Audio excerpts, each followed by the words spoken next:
Alors que les fêtes de fin d'année s'approchent et que vous cherchez probablement des idées de cadeaux, j'ai plongé dans les éditions récentes de l'éditeur dit Nature, de la Chaux et Niestlé. Et je vous ai amené 3 livres destinés à un public tout à fait différent probablement, mais qui tournent tout autour des fruits et légumes. Le premier, justement, c'est le Tour de France des fruits et légumes de Noémie Vialard et Stéphane Houlbert. Vous connaissez certainement la fraise de Plougastel, le piment d'Espelette et le citron menton. Mais connaissez-vous l'aubergine de Valence, l'abricot rouget de Cernac, le céleri de Tours ou le cornichon de Bourbonne-les-Bains? Ces 2 auteurs nous proposent de voyager autrement grâce à plus de 100 variétés de fruits et légumes célèbres, rares ou méconnus, dont le nom est attaché à ces communes qui font la richesse de notre terroir français. Ils nous proposent, dans un très bel ouvrage, très bien illustré, les spécificités biologiques, méthodes de culture et anecdotes historiques qui participent à leur originalité, réunies par région de France. Ils nous proposent également des recettes gourmandes et inédites. Chez le même éditeur, 2 ouvrages viennent de sortir, rédigés par Jean-Martin Fortier.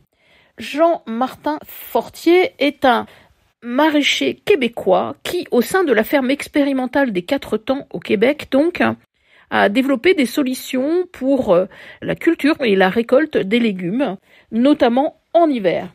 Le premier est un ouvrage intitulé « Le maraîchage en hiver ». Il s'agit donc d'un guide du jardinier maraîcher qui développe de façon détaillée la méthode bio-intensive de Jean-Martin Fortier. Bio car respectueuse de l'environnement, intensive car elle offre une productivité bien meilleure qu'en maraîchage traditionnel. Cet ouvrage est destiné aux jardiniers amateurs comme aux maraîchers professionnels et comporte donc un autre ouvrage dans la même collection intitulé « Les légumes racines ».